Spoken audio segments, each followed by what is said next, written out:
Hi guys! Welcome back ulit sa aking YouTube channel. It's Ruma Rampainako.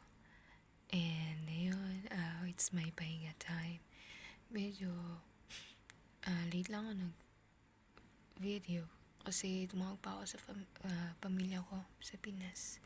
Nangamusta sa kanila. So, ngayon guys, medyo hindi ako pagod kasi more on labas kami ngayon. Well, 3 araw na kami lagi nasa labas. 3 araw din laging kumakain sa labas.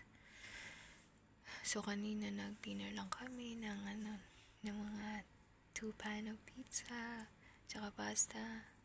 Ayan, kumain na kami sa labas kasi anong oras na rin yun. Wala na kaming oras para makapagluto. Kaya doon kami sa labas. Tapos, ayun, nag-usap-usap. Nakakatuwa. Sobra akong blessed ni Lord. Kasi nakatagpo ako ng mabait na amo. To masyado pang maaga. Kasi pangatlong araw ko pa lang ngayon. And sana hindi po sila magbago. Kasi nakikita ko talaga na mabait yung amo ko. Lalo yung amo kong babae. Sobrang amo ng mukha. Bukod sa maganda siya, hindi mo siya nakikita na pagkairita or baka anytime magalit siya. Hindi, wala akong nakikita. Sobrang bait niya and sana hindi siya magbago. And nakakatuwa pa nito habang kumakain kami kasi masyado na sila nagtatanong sa buhay namin. Tinatanong nila hanggang sa napunta yung pag-uusap namin sa mga anak ko, kung ano yung pangarap ko para sa mga anak ko. Sabi ko gusto ko na makapagtapos sila ng pag-aaral. Then sabi ng amo ko, mag-aral siyang mabuti. Pag-aralin natin siya dito o kaya sa Singapore. Nagulat naman ako kasi bakit niya nasabi yun, pero sana totoo. Tapos alam nyo ba na gusto nila na papuntahin din yung asawa ko kasi nabanggit ko kasi sa kanila na nagda-driver yun ng motor, nagdi-deliver. Sabi niya, gusto mo papuntahin natin dito, magtrabaho siya dito. Sabi ko, hindi siya marunong mag-drive ng 4 wheels. Sabi ko only ganyan. Pasensya na guys, bumubulong ako kasi magkatabi lang yung kwarto namin, nandyan lang sa kabila. Then andito ako sa aking munting kwarto. Ayan, meron naman akong privacy at maliit na lamp. Ayan, kaya pumupulong ako para hindi masyadong marinig kasi more on English sila rito. Ewan ko naririnig nyo ako. Tapos ayun, nakakatuwa lang kasi nakatagpo ako ng amo. Alam mo bang lagi grabe yung panalangin ko na sana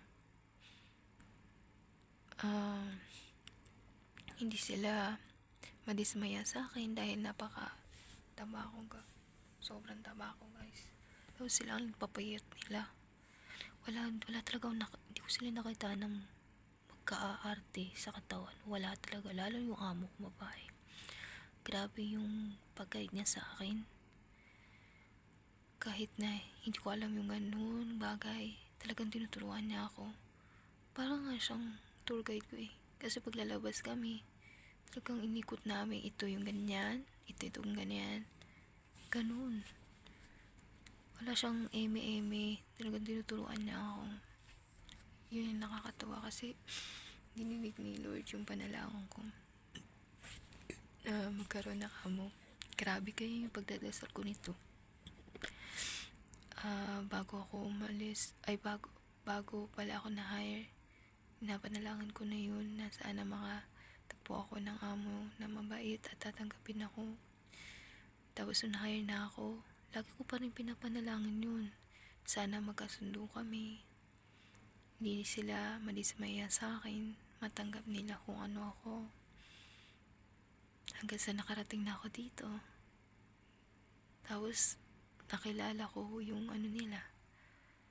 So sa ngayon, bago pa lang naman din kasi, gaya nga ng sabi ko, 3 araw pa lang. And sana hindi sila magbago. So yun lang. Dapat guys gagawa ko ng vlog sana ko yung mga signs na mabait yung amo Pero siguro sa off ko na lang. Dapat sa Sabado, day off ko. Pero binago ni amo. Kasi mayroon kang gaganapin na event dito sa amin.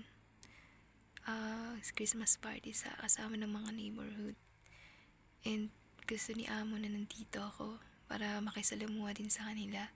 Then, kinansel din yung day off ng kapwa Pinay dito sa kabila. Kapitbahay lang din namin para may kasama lang ako. Nakakatawa, di ba? So, kung ibang amo yan na di ba, dapat hindi niyaya. Pero kami gusto ko nila nakasama. Parang tinuturing talaga ako nakakapatid ng amo ko. Yung amo ko naman kasi mabae, kaidaran ko lang. Matanda lang ako na 1 buwan. So, para lang kami talagang magkapatid. Pero magkaedad. Ayan. So, yun lang muna siguro ngayon, guys. Shinare ko lang sa inyo kung gaano ako ka-blessing sa ngayon, sa amo ko. And sana hindi sila magbago. Then, sa next vlog ko, ayan, mag-share ako ng mga tips. Okay? See you in my next vlog. Pahinga na tayo. Bye!